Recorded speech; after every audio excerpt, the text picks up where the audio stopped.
The young people that we work with come from a range of backgrounds and have faced a range of barriers and hurdles to get to the point where they are now.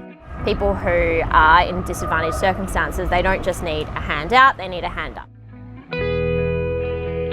Society Melbourne originally began as Crepes for Change. We crowdfunded, bought a crate van, started getting that out on the road, and started realising that not only could we be raising money for the issue of youth homelessness in Melbourne, but perhaps we could be doing something. That's when we decided we'd get the coffee carts and we then begin cafes as well. Home 2 is our third step in our training program. So our training program is all about supporting young people who probably they haven't had a positive experience in employment before. Perhaps they've been out of employment for a while, out of education, out of training.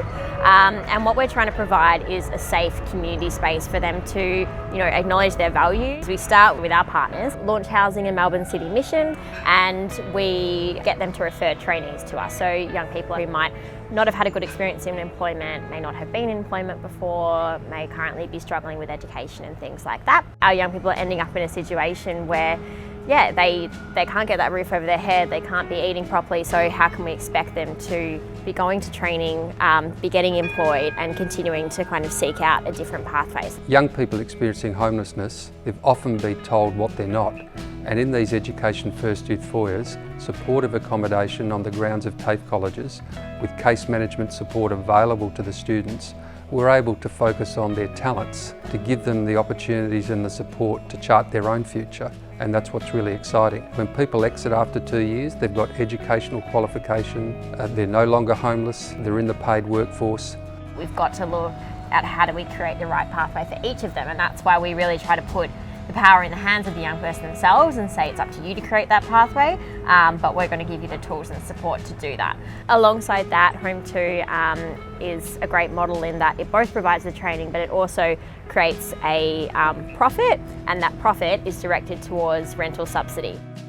Community is something we often talk about as being one of the most important components in our young people's journey out of the homelessness cycle. We know that they need to belong to a community. And I think that even extends to the solution we're trying to create, is that we need a community to support us in our support of these young people. And so ANZ and the University of Melbourne have come into our community and provided us with the resources, the energy and the time to be able to do our work.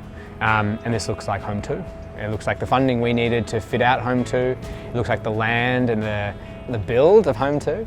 The University of Melbourne are working with us to create a volunteer program which provides students, staff, whoever's involved with the University of Melbourne community to come on board with Home 2, as well as the wider Society Melbourne team.